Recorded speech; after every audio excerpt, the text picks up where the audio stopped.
Hello everyone, what's up? Prince1215 here with another video review. Today I'm taking a look at Transformers Studio Series Voyager class Skywarp from the Bumblebee movie. But before we take a look at the toy, let's go ahead and take a look at the box. So here is Skywarp. Well, I was about to say Skywarp in his box, but he's right there, so he's not in his box. So here is Skywarp's picture on his box. So here he is looking all purple. He is, of course, from Studio Series. He is the 113th figure from Studio Series. He is a Decepticon. His name is Skywarp. He's for ages 8 and up. Of course, that's just suggested. I have to put that on there. He's manufactured by Hasbro. It says Transformers along the side. He's from Transformers Generations. He's co-manufactured by Takara Tomy. And then over here, we know that he is from a movie because the logo is right there. Over here, we have a good look at Skywarp's face. He's a Voyager class in several different languages. Over here, we know he's an authentic Transformer. There's no Chinese knockoffs here, and another picture of Skywarp. And then on the back, here's all the things the figure does. He's big screen inspired. His name is Skywarp. He's from the Cybertron Falls scene from the very beginning of the movie. It's people's pretty much favorite scene from the movie.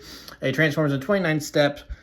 There is a short little bio that he has talking about how he's raining down fire on the escape platform.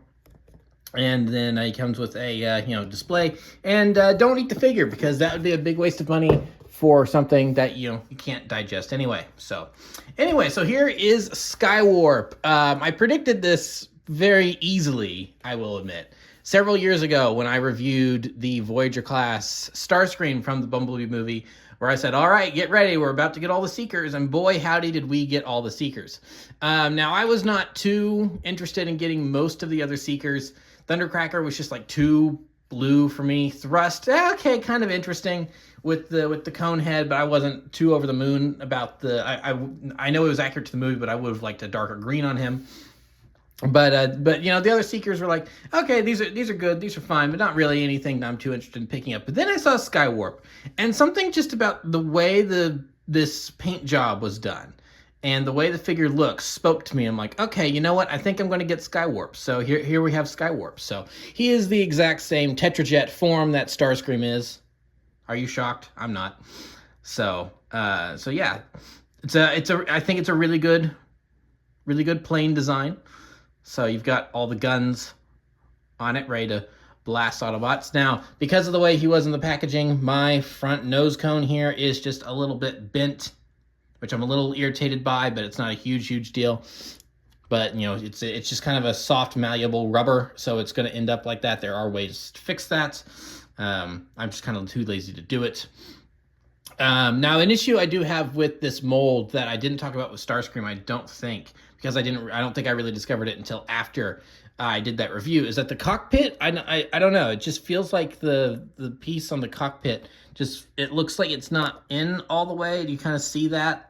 So it kind of almost looks like it's going to pop off, or it almost looks like it could open, but it's clearly not supposed to open. So it's like, I'm always just kind of, maybe it's just the way it looks or something, but because like I said, there's just that gap there, and I just feel like that gap is just going to allow me to just go boop and pop it off, and it's never going to go back on. So I'm kind of wary about that. I don't know if that wariness is justified at all, but but here we are.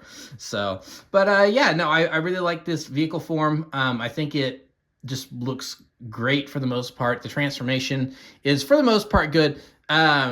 There are like one or two little small things I have about it that are like probably actual complaints, is that there's just some pieces that just don't want to tab in all the way. Like a lot of this assembly here is just kind of doesn't want to tab in properly, but unlike other figures where that happens, it doesn't like certain Carbots, like if the arms form the doors or something and they don't want to tab together, then you just got these ugly panel gaps on your car door when you're trying to transform them, and it just doesn't look right.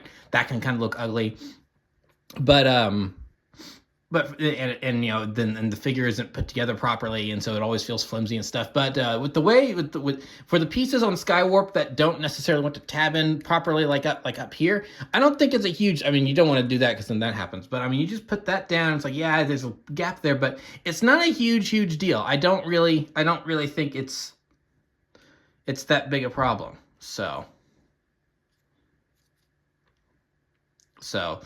usually that is something I complained about, but on this figure, it's just from where it is, it's not really. I mean, yeah, would it be nice if that tabbed in a little more securely? But it would, but it's not. I just don't really think it's a huge deal on this figure, just the way it all sits. I think it still looks pretty good. So yeah. If I have to have one minor nitpick, I don't know what a nitpick is. A nitpick is that they do use the traditional Decepticon symbol here instead of the movie version. For whatever reason, the cinematic Decepticons, whether it be in Transformers 1 or the movies, or even the Bumblebee movie, they all use the Bayformers, from the Michael Bay movies. They just use that Decepticon symbol, which is much more angular, and has the more slanted eyes. But then a lot of the toys end up using the regular G1 symbol. Like I said, this is a nitpick. It is the nerdiest of nitpicks you can probably imagine. But I'm gonna nitpick it because it's just like, it's the wrong symbol. But oh well, I'm a Transformers nerd. What are you gonna do? So yeah, that's pretty much Skywarp in his vehicle mode. Now I do a bunch of size comparisons around this time, but I mean, he is pretty much the exact same figure as Starscream, minus paint and a different head, which we'll get to here in a second. So I don't really feel the need to do size comparisons here, at least in the vehicle mode. And he's a big jet thing anyway, so it's not like you're putting a bunch of cars together to see how they line up. It's a jet. It's supposed to fly, whatever. So we'll go ahead and skip the size comparisons for the vehicle mode this time, and we'll just get down to the transformation. Now, if you have Starscream or one of the other Seekers, what you're going to find here is very, very similar because, well, it's the same toy, so it's pretty much identical. So I'm going to issue myself a challenge with this, is that typically you want to remove these guns right here just for ease of transformation, but you don't have to. If you manage not to hit them, they will stay where they are. So I'm going to try, and let's see if I can actually manage to not knock those off during the transformation. Now, the one thing you do have to remove his arm cannon. That does have to come off during his transformation. So let's go ahead and remove that and get started here by straightening out the arms. Just kind of get them out of the way here and get this piece kind of split up like so. And then with that done, let's get the legs, and we can fold that down, just get it started. And let's get the legs untabbed, and then we've got this whole assembly moving up already. So you see there's these tabs there that just go into those slots there. And now that those are done, we can go ahead and split them in half and get all of this stuff folded up. I just really like this transformation. I talked about it with Starscream. I'll talk about it here. I just really like how all this folds up like so. Well, hold on. We want to fold that piece in first. Then that one. No. You do have to kind of think about it for a minute, though. So, okay, there we go. So that'll all just fold in like so. I'm going to take the foot here, flip that down, and then that all just folds in like that, and that's pretty much a leg done. So now we're going to do the same thing here, although there are a couple differences because we do have the tail fin here to worry about. So that just, let's see here, that's going to fold up like that. And then we want to, there we go. So now we can flip that up. Just twist this, flip that in. And, oh, I knocked one off. I was clumsy and I knocked one off. So we failed on that one. But let's see if I can get the other one. So then that just folds in like that. And then we've pretty much got the legs done here. So now that we've got that done and out of the way, let's go ahead and take the wings and push them out like so. So that way we have room to bring the arms up, and that's just going to tab in right there. And that's just going to tab in right there. I just love those small little clicks. So nice. And then we can swivel the arms around like so. Oh, nope, there it goes. You probably saw it. Dang it. All right. So I failed. We've got all of his weapons here. Just moving off to the side. I failed. Oh, well. It's just, I try to challenge myself to do something and it doesn't work. Oh, well. Just go ahead and swivel that arm around like so. And then that didn't need to be down yet, so we want to have that up there like that. And then what we want to do is we want to take the nose cone and untab it there, and then put it down like that. And then this can kind of just fold up like that again, and then kind of get all of that settled right there. And then bring this down. Then there are these small little pieces here. Just kind of bring these up just for a little bit of decoration.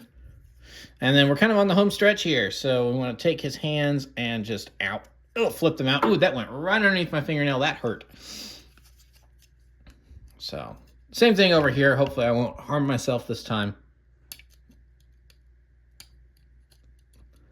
It can be a little tricky to get these out.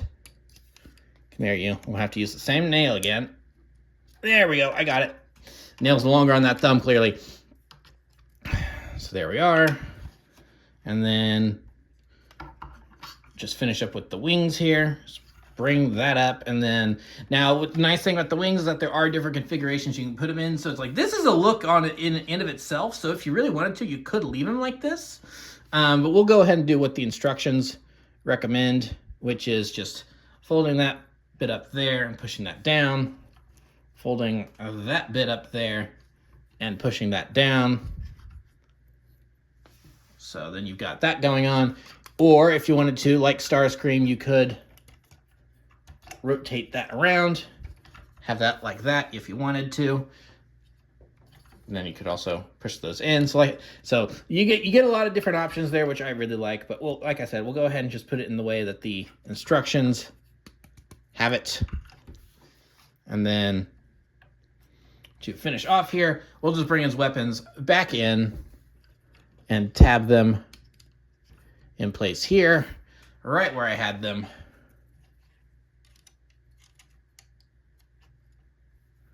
Before I knocked them off. And just get him situated here. And yeah, there we have, oh, one last thing. Technically, it's just another weird decoration thing. Bring that up. There.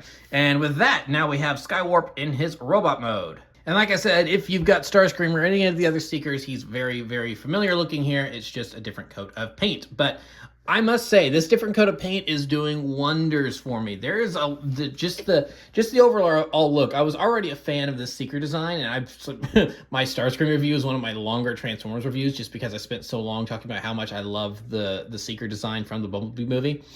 So I was already a big fan of this design, and there's just something about the purple paint and the way it goes with the grays that they chose and everything. I think this figure is absolutely gorgeous. I really wish that they had just done this exact same thing here and done the exact same thing for Thundercracker and Thrust, even though that's not technically accurate to the movie. I would totally buy 2 more of these if that's just green and blue, and that was it. And those were the only difference. Like, you could give Thrust the cone head, but yeah. Other than that, I think this figure is gorgeous. So we'll just get in close here. So there is his Blitzwing shared head mold. So nice reinterpretation of the original Seeker heads from G1. So just overall, I think this is just a great design. Love the way the legs work, and just he's got those thrusters there on his feet. So he can. So he's got the thrusters there to boost and jet around in robot mode. I do like these just little hydraulic pieces or whatever there on the design. Like I said, I'm just totally in love with this Seeker design from Bumblebee. They did such a good job on this, especially considering that that scene was done kind of at the last minute. So they really went all out for it, and I really appreciate that. So yeah, the backpack just looks. Just the backpack with the wings splayed out like that. I think that just looks amazing. It's almost like a weird robotic cape. So I just really like that. I think that's really cool. The feet have those little spotlights or whatever they're supposed to be on there, so it's like just yeah, and then there's like, or the landing gear struts, because then you can see the wheels on the underneath. I mean, overall, this design is just amazing, and I think it works really, really well for Skywarp here. So yeah, there's Skywarp. We will go ahead and bring in his weapon. Now, like Starscream, I'm not a huge fan of how this sits in the hand, because it does kind of just sit like that, and it won't go up anymore to sit flush. So that is just like a little weird thing in my brain that I'm like, I want it to sit flush. So it does. So to me, it doesn't quite look right. I'm sure other people have absolutely no problem with that whatsoever and think it's fine. But that is just one thing that's just always going to irk me and bug me, just because it doesn't sit flush like that. I'm like, ah. So, because it's supposed to be a built-in weapon that their hand transforms into a weapon, so you'd think that it would just, anyway. So yeah, there he is with his big cannon. It looks fine from this angle, but you look at it from the side or the front, and it just doesn't quite look right to me. But oh well, that's really just going to be a nitpick for me. It's not a huge deal. That's just me being weird. So yeah, so that is Skywarp. Now we'll go ahead and bring in some comparisons. As a direct comparison, here is Starscream, because of course we have to bring in the originator of the mold. Let's move him over. So here we have Skywarp and Starscream. So they look quite good together. All those nice, I love all those nice bright colors on Starscream, then contrasted with all the more darker military hues on Skywarp. I think that just looks really cool. But I will say, of the two of them, I think I may like Skywarp more.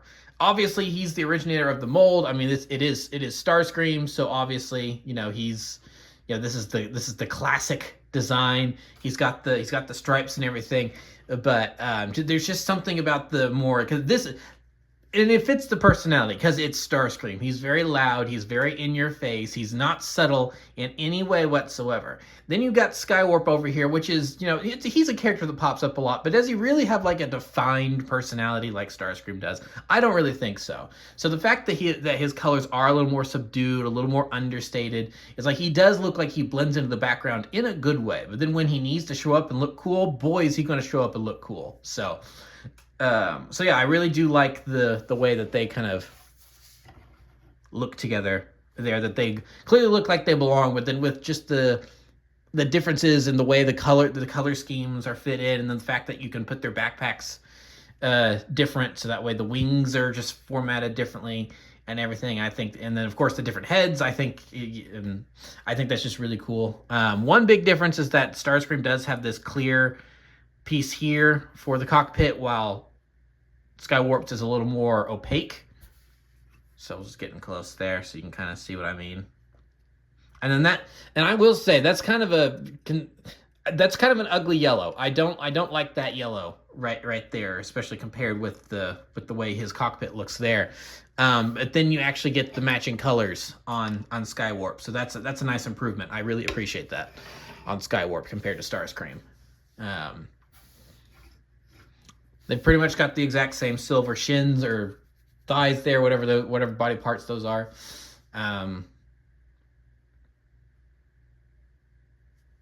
So yeah, there is Starscream and Thundercracker, and then we'll just kind of move them aside there just really quick, and we'll go ahead and bring in Voyager Shockwave from the Bumblebee movie. So we've got more Cybertron Decepticons here.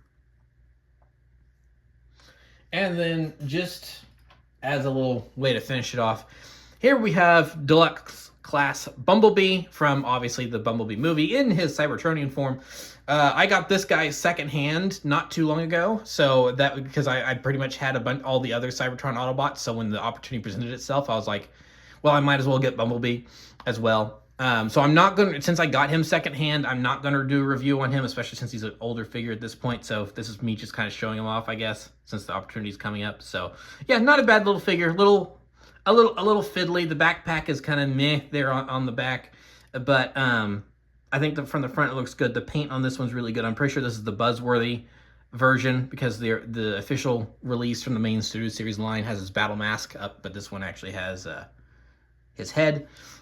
So also nice Autobot symbol right there, picked out in red. I like that, good detail. So yeah, there is Bumblebee with some much larger Decepticons. I always like seeing size differences between our heroes and villains. And so, yeah, it really does make Bumblebee look like the small guy. He really is the underdog because he's up against these giant behemoths. So we'll just take them away.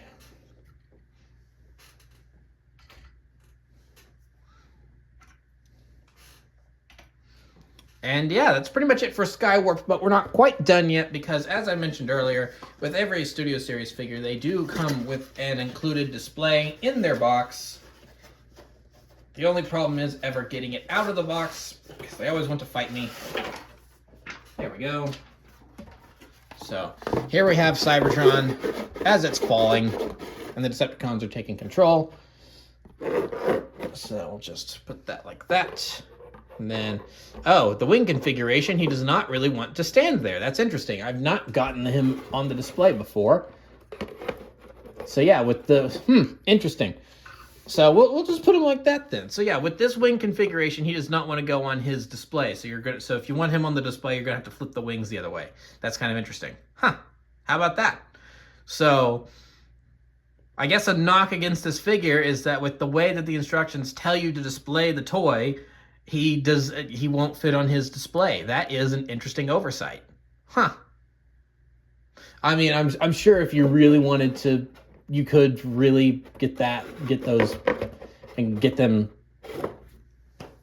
fixed to where he would fit. But just for purposes like this, yeah, that's not really going to work. Interesting. So, but yeah, I'm not going to knock the whole figure for just the display not working the way it should be. But anyway, so yeah, that is Skywarp. I am very, very pleased with this figure. Like I said, I think I may like him more than Starscream. He and Starscream are the same mold with a couple small tweaks and different paint schemes. But I think Skywarp just kind of pulls it off a lot better. So yeah, I'm really enthralled with this figure. I just love the way the mold looks already, and then just with the purple paint. I mean, to me, this is almost like the quintessential Decepticon soldier right here on Cybertron. Even though I know it's Skywarp, but I mean, I just wouldn't. I could see like with 1,000 of these guys running around, and that is kind of the point of the Seeker mold, is there are supposed to be a bunch of them. So yeah, I think this is a great mold. I think this is a great reuse of the mold. And if you missed out on Starscream and want to get this mold because you think it looks cool and you're interested, I would highly, highly recommend Skywarp. You cannot go wrong with this figure if you ask me. So yeah, that's pretty much going to be it for this review. So thank you for watching. Remember to like, comment, subscribe, all that great stuff. Remember to follow me on Twitter and Instagram. Those links are in the description below, and I'll see you guys next time. So thank you so much for watching, and goodbye.